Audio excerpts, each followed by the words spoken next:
sido realmente un gusto hablar con Vanessa Quiroga. Qué refrescante conversación cuando una persona quiere salir adelante por sí misma. Y Daniel Llovera nos cuenta lo que pasó en Tarata hace 20 años y lo que tenemos que remontar aún hoy. Veamos. Hace 20 años en la noche, dos autos, uno Datsun y el otro Toyota, eran conducidos por integrantes de un comando terrorista del Comité Metropolitano de Sendero Luminoso hacia Miraflores para cumplir con una orden: golpear el corazón financiero de Lima y de la gran burguesía peruana. Allí operaban las agencias de los bancos de crédito, Hipotecario, Continental, Interbank, Industrial, entre otros. Uno de los vehículos que ya transitaba por la avenida Alarco no tenía placa de rodaje. Era el Datsun color guinda y era el que contenía los 400 kilos de dinamita mezclada con petróleo que los senderistas habían acondicionado por la tarde. Pasadas las 9 de la noche, los terroristas aún no habían podido estacionar el auto frente a las entidades financieras. Entonces lo dejaron rodar por la calle Tarata y lo abandonaron. A las 9:20 de la noche, explotó.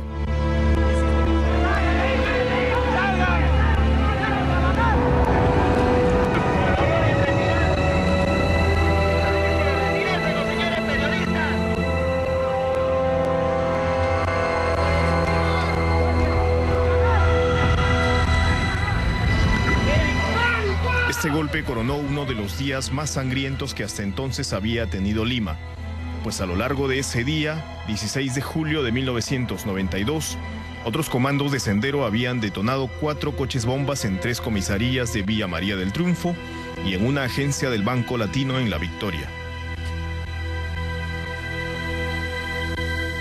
Tarata para Sendero, primero es en la estrategia de Abimael Guzmán. Era el inicio de la cuarta etapa de la guerra, ¿no? Y él la llamó el equilibrio estratégico. Y cuando le llama el equilibrio estratégico para Sendero Luminoso y para Abimael Guzmán, era que ya estaban a un paso de tomar el poder y de derrotar al enemigo. Tengo usted presente que en 1992 era la etapa en que ellos afirmaban que ya estaban en equilibrio estratégico. Este equilibrio estratégico significa que la fuerza del orden no pueden darle golpes certeros a los terroristas y que ellos están ya en igualdad de condiciones. Para Sendero era el equilibrio estratégico. Para los limeños fue tal vez la temporada más intensa y sangrienta. En Los Conos hubo varios asesinatos selectivos. El más recordado ocurrió en febrero cuando fue ultimada y dinamitada la dirigente de Villa El Salvador, María Elena Moyano. Solo entre enero y julio de ese año, los seguidores de Abimael Guzmán hicieron estallar en la capital 37 coches bomba, que le cegaron la vida a medio centenar de personas. El punto culminante de la efervescencia y del delirio fue Tarata, pero también fue el punto de quiebre. La persona que estuvo responsable de todo el Comité Metropolitano y de Socorro Popular era Marta Huatay. Y esta señora, a diferencia de sus antecesores, que seleccionaban el tipo de atentados para darle un cariz más político que delincuencial, en realidad Marta Huatay lo que hizo era dar carta blanca a todos para que se cometiera cualquier tipo de atentado. La frase de ella era: cualquier cosa que sirva a la revolución se justifica. Tarata, ¿por qué Tarata es un hito? Porque Tarata es el fin de Sendero Luminoso. Después de eso, la reacción y el rechazo era tan grande que se terminó Sendero, ¿no es cierto? Por lo menos acá. Detuvieron, capturaron a la gente. Y el mismo Abimael, en las declaraciones que hace, en las entrevistas que se le hace, se lava las manos, ¿no? En efecto, Abimael Guzmán nunca hizo un mínimo ejercicio de autocrítica. A lo sumo, en el año 2003 le dijo a la Comisión de la Verdad, en una de las 19 entrevistas que ésta le hizo en un ambiente del penal de la base naval del Callao, que lo de Tarata fue un error. Por ejemplo, el 27 de enero del 2003, sobre el problema de Tarata, Guzmán dijo: incluso dicen que ese hecho torció el giro del proceso de la guerra. Tarata, lo hemos dicho muchas veces, fue un error. Lo hemos dicho en todos los medios. No lo hemos ordenado.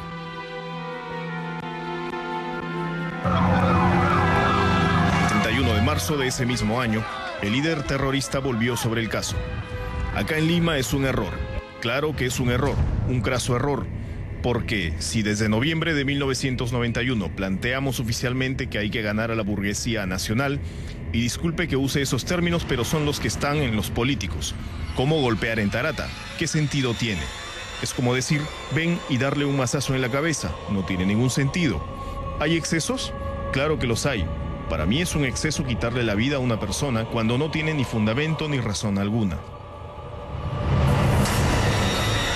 Finalmente, el 22 de abril, Guzmán respondió otra vez lo siguiente.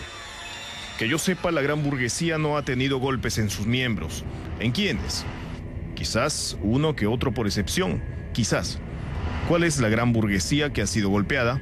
De la burguesía nacional me parece que algunos sí han sufrido las consecuencias. Tarata es una muestra de eso. Y de Tarata ya hemos dicho, fue un error. No sé cuántos fueron los que ahí perdieron la vida. Lo de Lucanamarca, también él dice en una entrevista que sí fue un exceso, probablemente se mataron demasiados, pero fue importante hacerlo porque con eso se daba la lección a todos los traidores. Las mesnadas. Las mesnadas. Y entonces igual con Tarata, ¿no?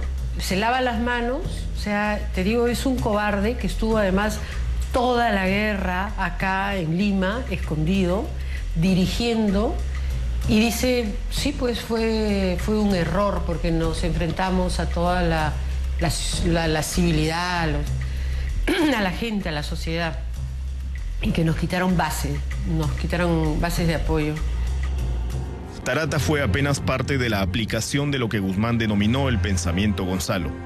El problema es que allí el infalible, inequívoco e iluminado presidente Gonzalo falló y Tarata marcó el inicio de su final, que llegó en septiembre de ese mismo año 92, cuando fue detenido por el GEIN.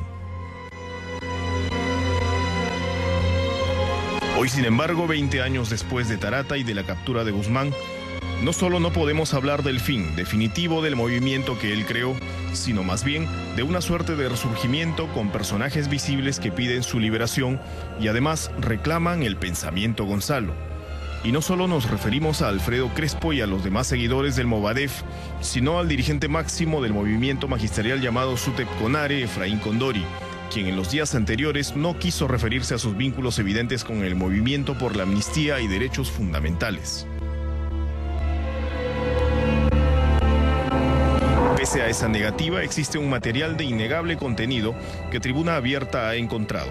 Se trata de la grabación de parte del discurso que ofreció Condori en su calidad de presidente del Frente de Defensa de Melgar Puno en el último día del Foro Alternativo Mundial del Agua, el 17 de marzo último, en la ciudad francesa de Marsella. Escuche lo que dijo allí Condori.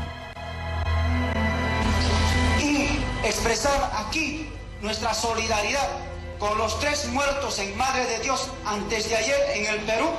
Y por otro lado, este gobierno ha dado giro a la militarización y persecución a principalmente marxistas, leninistas, maoístas, pensamiento Gonzalo, y a los dirigentes de las luchas populares. Marxistas, leninistas, maoístas, pensamiento Gonzalo. Si Movadef no hace lo que decía Sendero, no es porque consideren que ese no es el camino, sino que este no es el momento, ¿no? Lo han dicho claramente. Es que Abimael fue clarísimo cuando lo detuvieron y lo presentaron cuando lo habían detenido Fujimori, y les dijo, y dio el discurso que esto era un recodo en el camino. Él de ninguna manera nunca ha dicho que estuvo mal lo que se hizo, ni que hay que cambiar la estrategia, es un recodo. Y entonces es un momento que no es el momento de la acción de armas, es seguramente el momento de acumulación política, pero después va a venir de todas maneras la estrategia que él señala en su pensamiento, que solo con el fusil se toma el poder. Esta organización terrorista realiza un trabajo de propaganda muy eficaz. La propaganda consiste, lo decía Mao Zedong, en hacer penetrar en la mente de los pueblos la idea revolucionaria. Consecuentemente, el manejo que se le da a través de las escuelas populares es sumamente intensivo y logran llegar al punto de lo que conocemos comúnmente como el lavado cerebral. Porque la escuela popular tiene ese objetivo, hacer que cada uno de sus participantes se convierta en un potencial combatiente, en un potencial terrorista y esté dispuesto a cometer estos atentados. Aunque parezca inverosímil, aún se escuchan estas reivindicaciones al llamado pensamiento Gonzalo. Ese discurso no ha cambiado 20 años después, pese a las notorias y abismales diferencias que existen en el país.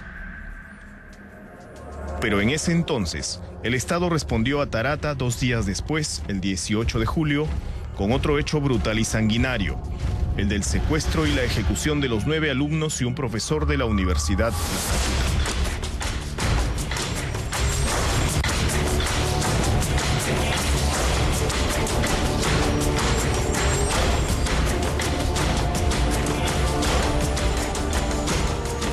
Estamos con el congresista Víctor Andrés García Belaúnde. Vamos a hablar de la política interna en el Congreso de la República, pero ante estas imágenes y este recuerdo es inevitable regresar un poco atrás, ¿no?